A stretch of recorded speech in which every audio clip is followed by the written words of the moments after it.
-15।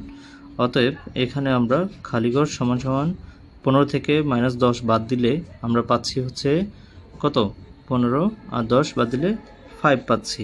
তাহলে +5 হচ্ছে খালিঘর স্থানে বসবে, +5। তো আশা রাখি তোমরা এটা বুঝছো। এরপর যে প্রশ্নটি আছে সেটা হচ্ছে -7 -8 এই -9 তিনটি পূর্ণসংখ্যা। অর্থাৎ এখানে প্রথমে বলা আছে যে নিচের তথ্যের আলোকে 4 ও 5 নম্বর প্রশ্নের উত্তর দাও। তো 4 ও 5 নম্বর প্রশ্নের উত্তরটা আমরা কিভাবে দেব? এই উদ্দীপক তিনটার উপর ভিত্তি করে আমরা 4 ও 5 নম্বর প্রশ্নের উত্তরটা আমরা দিব।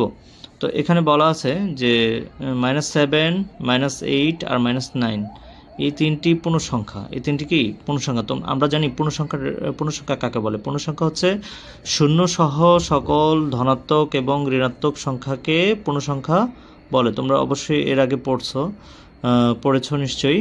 তো এরপরে 4 নম্বরটা আমরা সলিউশনে যাচ্ছি। প্রথম সংখ্যার সাথে দ্বিতীয় সংখ্যার যোগাত্মক বিপরীত রাশি। প্রথম সংখ্যাটা কত আছে? -7। তো এরপরে বলছে দ্বিতীয় সংখ্যার যোগাত্মক বিপরীত রাশি। তো দ্বিতীয় সংখ্যা কত? -8। দ্বিতীয় সংখ্যা কত?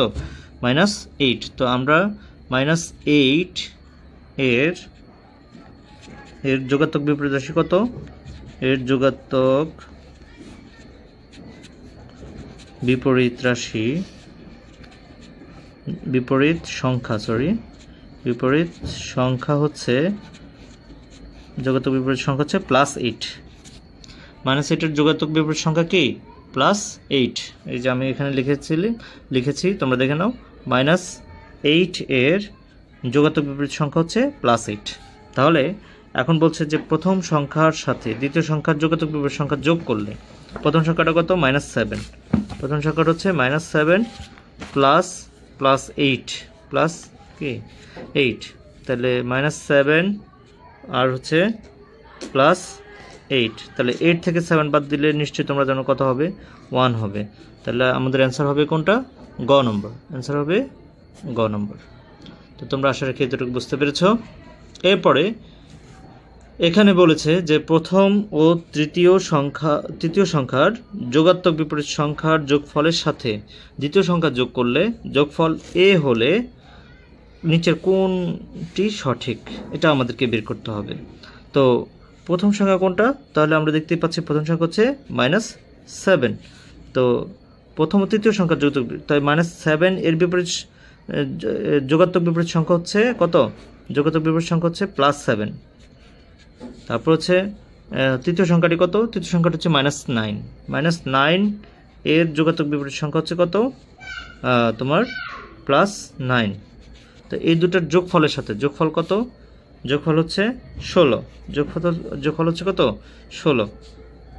বলছে এবার দ্বিতীয় সংখ্যা যোগ করলে, দ্বিতীয় সংখ্যা কত? -8। দ্বিতীয় সংখ্যা যোগ করলে -8 যদি যোগ করি, -8 যদি আমরা যোগ করি তাহলে -8 যদি আমরা যোগ করি, অর্থাৎ দ্বিতীয় সংখ্যাটি আমরা এর সাথে যদি যোগ করি তাহলে পাবো হচ্ছে শুধু 8।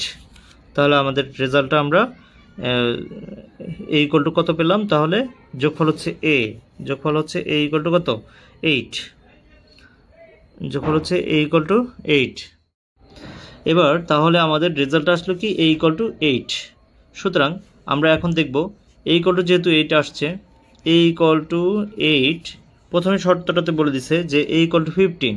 -15 থেকে ছোট কিনা? -15 থেকে, এটা কি -15 থেকে ছোট?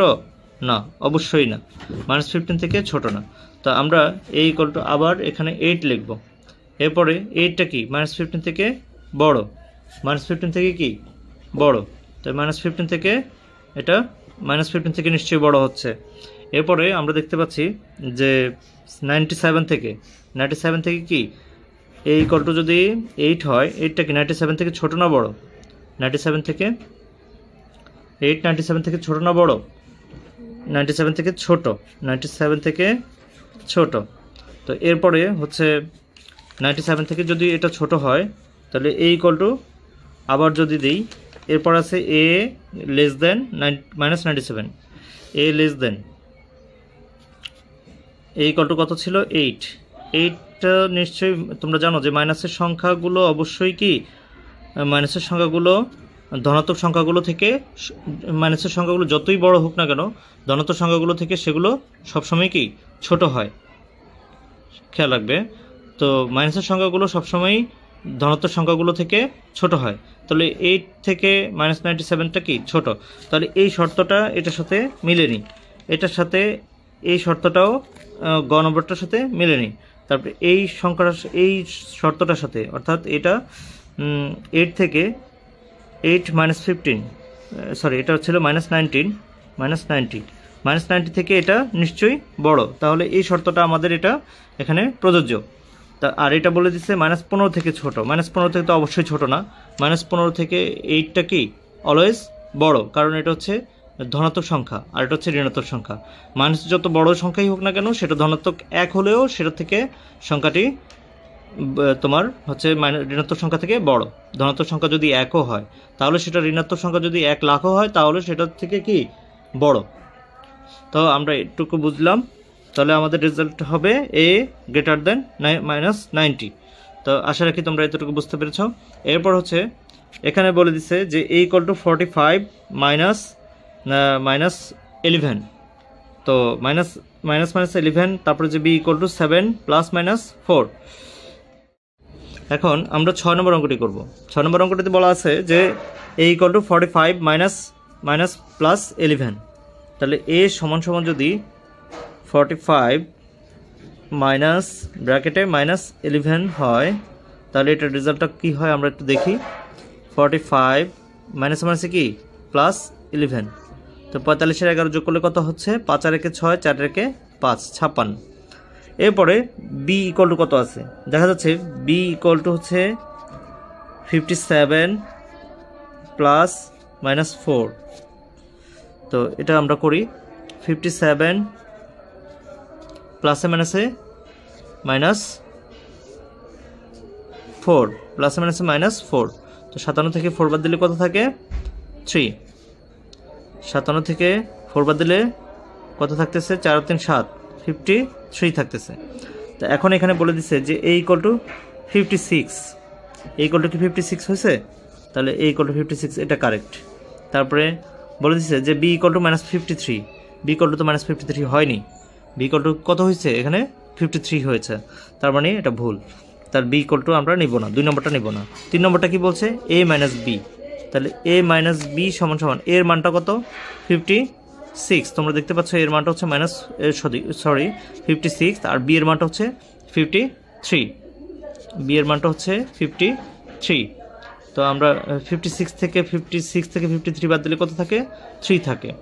তো এখন এখানে a - b = কত বের হলো 3 বের হলো, তাহলে এই রেজাল্টটাও কারেক্ট, এই রেজাল্টটাও কারেক্ট। তাহলে আমরা এখানে কোনটা নিচের কোনটি সঠিক, এটা উত্তর আমরা কোনটা দিব 1 আর হচ্ছে 3, 1 আর 3 অর্থাৎ খ নম্বরটা।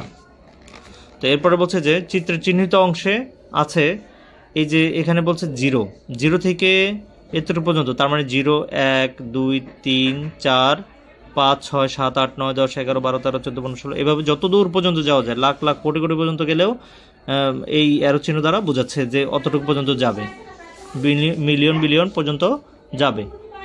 তাহলে আমাদের এখানে চিত্রের চিহ্নিত অংশে আছে হচ্ছে অঋণাত্মক পূর্ণ সংখ্যা। পরে এখানে 0 থেকে তাহলে যতটুকু পর্যন্ত যাওয়া যায় আমরা এটা বলবো এটা হচ্ছে অঋণাত্মক সংখ্যা। শূন্য সহ সকল ধনাত্মক সংখ্যাকে হচ্ছে অঋণাত্মক পূর্ণ সংখ্যা বলা হয়। আর সকল মৌলিক সংখ্যা কোনগুলো, সকল মৌলিক সংখ্যা হচ্ছে যেমন হচ্ছে 2 3 হচ্ছে 5, তারপর হচ্ছে 7 11 এরকম অনেক পর্যন্ত, মানে যত দূর পর্যন্ত মৌলিক সংখ্যা আছে তত দূর পর্যন্ত তুমি এর ভিতরেই যাওয়া যাবে। এর ভিতরে বলতে 1 থেকে শুরু করে যত দূর পর্যন্ত যাওয়া যায়, যত সংখ্যা যেমন কোটি বিলিয়ন মিলিয়ন পর্যন্ত এই অ্যারো চিহ্ন দ্বারা তোমাদেরকে বোঝানো হয়। কিন্তু এখানে বোঝা যাচ্ছে যে 4 পর্যন্ত আছে, তার মানে 4 এই অ্যারো চিহ্ন দ্বারা বোঝাবে 5 6 7 8 9 10 এরকম আছে।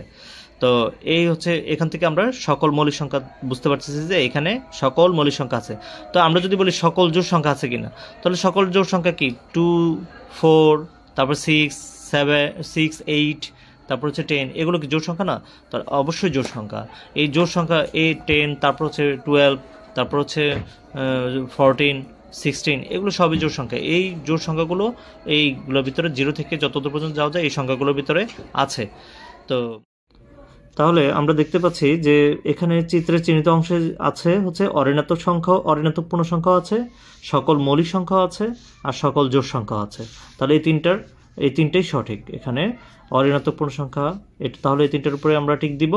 তাহলে এখানে এই তিনটা যেহেতু সঠিক, তাহলে কোনটা আমরা নিব? ক নম্বরটা হচ্ছে 1 ও 2, খ নম্বরটা হচ্ছে 1 ও 3, আর গ নম্বরটা হচ্ছে 2 ও 3, আর ঘ নম্বরটা আছে 1, 2 ও 3। সুতরাং আমরা ঘ নম্বরটাতে টিক দিব। ওকে, তাহলে খোদা হাফেজ, আসসালামু আলাইকুম।